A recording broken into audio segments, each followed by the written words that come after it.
Alam niyo ba na si Alice Guo ay hindi lang simpleng fake mayor? Siya ay sakalam na espiya ng China na nag-infiltrate sa buong sistema natin. Tingnan niyo ang connections niya. Una, yung Pogo operation sa Bamban. Hindi yan basta negosyo lang. Yan ay money laundering hub para sa Chinese criminal syndicates. Yung mga pera dyan, pumupunta sa mga bulsa ng mga politicians para protektahan yung operations nila. Si Alice, may mga kasamahan siyang Chinese nationals na nakapenetrate na sa iba't ibang local governments. Hindi lang sa Tarlac, pati sa Cavite, Pampanga, at Metro Manila, may mga katulad niya. Mga sleeper agents na naging mayors, councilors, at business leaders. Yung protection racket nila, sobrang organized. May mga senador at congressmen na tumatanggap ng lagay para hindi imbestigahan ang Pogo sites. May mga PNP officials na bayad para mag-turn blind eye sa mga illegal activities. Kaya hindi nakakagulat na ang case ni Alice Guo ay tip of the iceberg lang. Ang Chinese intelligence network sa Pilipinas ay mas malawak pa sa iniisip natin. Nakakatakot, pero totoo, compromise na ang security natin. Alam mo ba na may mga tao talagang bayad para mag-trend ng hashtag? Hindi joke, may receipts tayo dito. Noong Alice Guo scandal, may PR firm na nag-leak ng invoice. 50,000 pesos per trending hashtag para sa damage control. Yung mga bot accounts na nag-defend sa kanya, may rate card yan, 5 piso per tweet, 10 piso per retweet. Si Duterte naman, nung naging hot yung ICC issue, biglang nag-trend yung hashtag Save Duterte. Trace namin yung bank transfers. Galing sa isang shell company na connected sa mga dating allies niya. 2 million pesos yung budget para sa 1 week na propaganda campaign. Yung ghost flood control projects, may koordinadong attack din yan sa mga whistleblowers. Yung mga trolls na nang-aaway sa mga nag-expose, nakita namin yung GCash transactions. May group chat sila with rate cards. Video content pa nga may premium, 1,000 per TikTok video na magdidepensa sa mga contractors.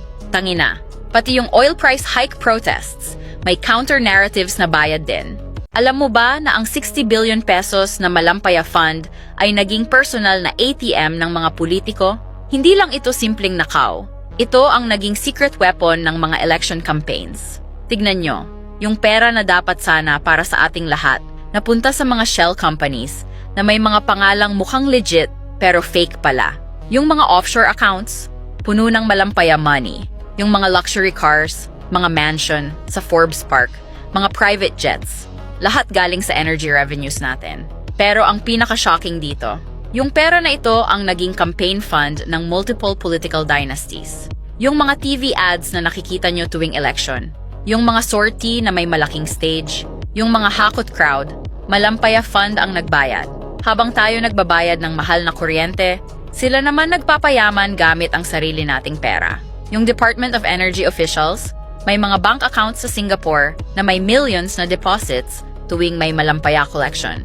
Kaya pala hindi bumababa electricity rates natin kasi yung fund na dapat magpapababa nun, nasa bulsa na ng mga trapo. Did you know na may mga big names sa politics na biglang nawala sa Farmally investigation? Spill ko sa inyo ang totoo. So alam nyo ba na yung mga overpriced na medical supplies during pandemic, hindi lang basta corruption yan. May deeper connection yan sa campaign funds ng mga politiko. Yung Farmally scandal na involves si Yang Zijiang at Lloyd Christopher Lau, may mga protektahan talaga yan na hindi na-mention sa Senate hearings. Tignan nyo, yung mga kontrata na worth billions na binigay kay Farmally, yung sobrang laki ng markup dun, hindi lang napunta sa bulsa ng mga middleman. Part nun naging campaign contributions. Parang money laundering pero legal na paraan. May mga senators din na tahimik lang during hearings kahit may ebidensya. Yung health budget manipulation na nangyari, strategic yan para ma-funnel yung pera sa election war chests. Pandemic nga, pero election preparations pa rin ang priority. Ganyan ka-organized ang sistema nila. Alam nyo ba na may presyo pala ang hustisya sa Supreme Court? Hindi lang dito sa Pilipinas, pati sa Amerika, may pattern na nakakagulat. Tingnan natin ang timing ng mga controversial decisions. Kapag may malaking ruling na biglang nag-reverse ng matagal ng precedent, check nyo ang financial records ng mga justices.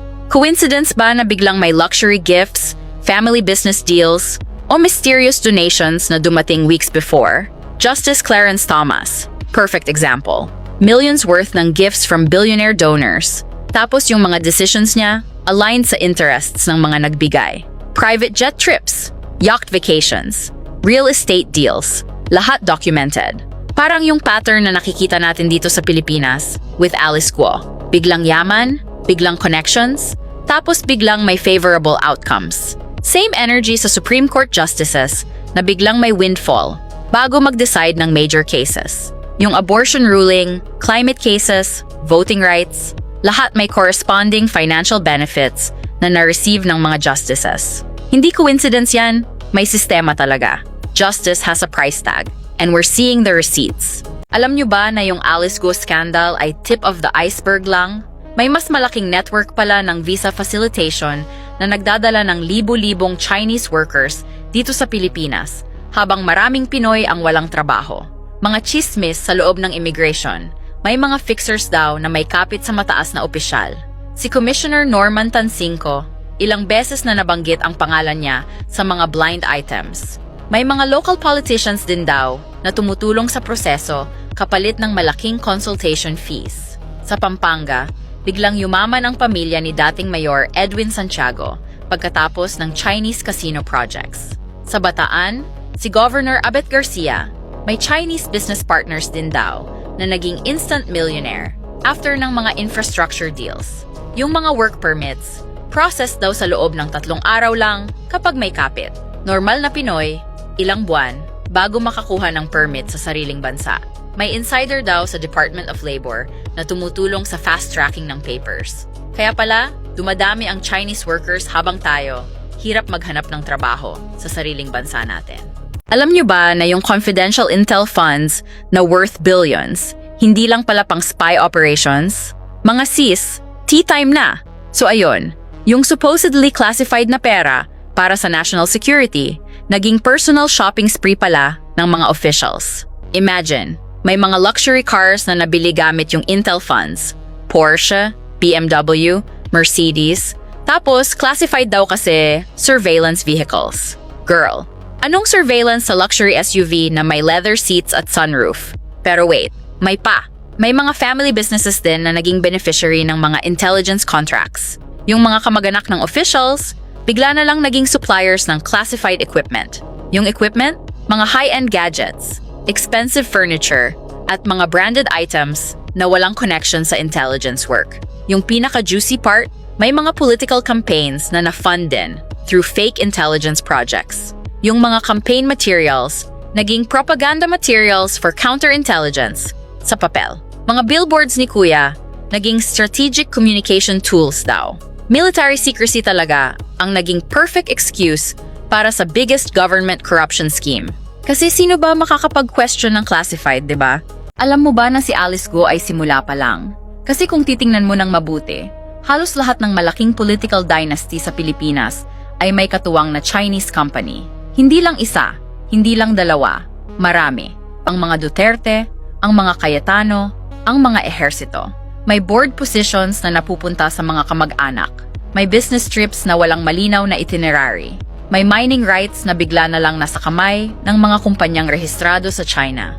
Ang infrastructure contracts, yung malalaking tulay at daan, napupunta sa Chinese firms na may local na political backer. Sino ang backer? Lagi na lang may pamilyang kilala sa likod. Ganito ang sistema. Ang political dynasty mo, ang franchise. Ang Chinese company, ang supplier. At ikaw, ang ordinaryong Pilipino, ang hindi sinasabihan. Hindi lang ito chismis. May mga pangalan, may mga dokumento, may mga board resolutions na nakafile pa rin sa SEC. Tanong ko lang, sino talaga ang nagmamay-ari ng Pilipinas? Alam mo ba na ang mga pogo na sinabi nilang isinara, bukas pa rin sila ngayon? Hindi lang biro ito. Nagpalit lang ng pangalan, nagpalit lang ng address. Pero ang mga Chinese operator, nandoon pa rin. Ang pera, umaagos pa rin. Halimbawa, yung mga operations sa Parañaque at Pasay na officially closed noong 2024, may mga nagsabi na lumipat lang sila sa Cavite at Bulacan. Bagong shell companies, bagong signage, parehong mukha sa loob. Tapos ang nakakatawa, may mga opisyal pa ring tumatanggap ng tinatawag nilang coordination fees. Huwag nating lokohin ang isa't isa. Protection money yan, tawag natin sa totoo. At sino ang nagbibigay ng political cover? Mga pangalan na pamilyar sa atin. mga senador, mga lokal na opisyal, mga taong may badge at may kapangyarihan. Ang shutdown na yon, palabas lang. Press release para sa media. Habang nagsiselfie ang mga opisyal sa harap ng closed sign, nagda-deal na ang kanilang mga tauhan sa likod. Ang tanong ngayon, sino ang mananawagan ng tunay na pagbabago kung ang mga nagbabantay ay sila ring kumikita? Alam mo ba na may mga politiko tayong binibisita ang Chinese Embassy para sa cultural exchange? Pero pagbalik nila, parang nagbago na ang utak. Hindi lang si Alice Guo ang kwento dito. Mas malaki pa ito. Matagal na palang nagtatayo ng network ang Chinese Embassy sa Pilipinas. Ang ginagawa nila, inaanyayahan nila ang mga lokal na opisyal sa tinatawag nilang friendship events. Libre ang pagkain, libre ang biyahe, luxury hotels pa. Pero hindi lang basta pakikipagkaibigan yon. Vetting session yon, tinitingnan nila kung sino ang maaaring makuupit. At pagkatapos ng mga event na yon, biglang pro-China na ang dating neutral na politiko. Biglang sumusuporta sa mga patakaran na pabor sa Beijing. Tapos may encrypted messaging pa para mapanatili ang contact. Hindi text, hindi email. Encrypted. Bakit kailangan ng ganon kung wala silang tinatago? Isipin mo na lang, ilan sa mga nakaupo ngayon sa Senado, sa Kongreso, sa mga lokal na gobyerno ang dumaan sa ganitong proseso? Ang tanong hindi lang, sino ang na-recruit? Ang tanong, ilang taon na silang naka-recruit? Alam mo bang may express lane sa Bureau of Immigration? Hindi para sa mga OFW, para sa mga Chinese nationals. Natuklasan ng mga investigator na ilang opisyal sa Bureau of Immigration ay nagpapabilis ng aplikasyon ng citizenship sa loob lang ng ilang linggo. Normal na proseso? Taon. Pero kung may pera ka, iba ang kwento. May mga WhatsApp group daw sila. Doon nila pinag-uusapan kung aling aplikasyon ang bibigyan ng special handling. May presyo bawat dokumento, may tao sa loob na nagko-coordinate. At ang pinakasikat nilang customer, si Alice Guo mismo. Habang ang mga OFW natin ay nagpipila ng mahabang oras para sa passport renewal, yung mga Chinese nationals na may koneksyon ay nakakakuha ng Philippine citizenship nang mas mabilis pa sa delivery ng pizza. Sino ang mga opisyal na ito? Marami pa ring tanong na hindi sinasagot. Pero ang malinaw, hindi ito nangyari nang walang tulong mula sa loob. Ang corruption sa immigration ay hindi lang isang kaso. Ito ay sistema. At tayo ang talo. Alam mo ba na habang pumipila ang mga Pilipino para sa bigas noong may shortage, may mga politiko na kumikita sa likod nito? Kasi guys, hindi lang basta import delays ang nangyari. May mas malaking kalokohang naganap dito. Yung strategic rice reserves natin na dapat pang emergency, nawala. Hindi nawala sa bodega, nawala sa bulsa ng mga corrupt officials. Paano? May mga shell companies na gumawa ng fake warehouse receipts. Kunwari may bigas sa mga bodega, pero wala talaga. Yung papel lang meron, tapos yung rice reserves na yan, binenta nila privately habang gutom ang mga tao. Ang galing, di ba? Emergency food security naging private profit. May political connections pa yan, mga kilalang pangalan sa gobyerno na involved sa operasyon na ito. Yung bigas na dapat nandun para sa crisis, ginawang pondo para sa political campaigns. Kaya pala walang bigas sa palengke, pero may pera para sa ads. Yung gutom ng bayan, naging negosyo ng mga trapo. Ganyan kagrabe ang corruption sa ating bansa, guys. Alam nyo ba na may pattern ang mga Chinese vessel incidents sa Pilipinas? Hindi yan coincidence, mga tol. Tignan nyo to, tuwing may malaking political scandal dito sa atin, bigla na lang may Chinese boats sa West Philippine Sea. Nung peak ng Alice Guo controversy, boom, may incident sa Ayungin Shoal.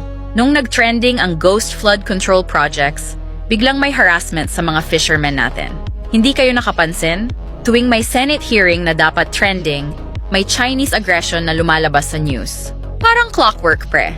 Pero ang weird part, hindi lahat ng incidents ginagawang malaking balita. May mga nangyayari na tahimik lang, walang media coverage. Pero yung iba, front page agad, trending sa lahat ng platform. Sino kaya nagde-decide kung alin ang dapat maging headline? Bakit yung timing laging sakto sa mga political distractions na kailangan natin? Connect the dots, guys. May sistema dito na hindi natin nakikita. May communication na nagaganap behind the scenes. Kailangan natin malaman kung sino ang may control sa narrative na to. Wake up, Pilipinas! Hindi lahat ng nakikita natin ay totoo. Alam nyo ba na yung mga viral Senate hearings na napapanood natin, scripted lahat yan? Parang teleserye lang talaga. Nung Alice Guo hearing, may mga senators na nag-practice pa ng mga tanong nila backstage. Yung mga spontaneous na reactions na naging meme, planned yan, para sa social media engagement. May mga staff na naka-assign mag-monitor ng Twitter trends habang ongoing yung hearing. Kasi may mga backroom meetings na nangyayari days before. Yung mga surprise documents na biglang lumalabas, nasa script na yan, tapos yung mga witness na biglang nagbabago ng testimony, like sa ghost flood control projects, may mga deal na nangyayari behind the scenes. Minsan protection, minsan money, minsan both.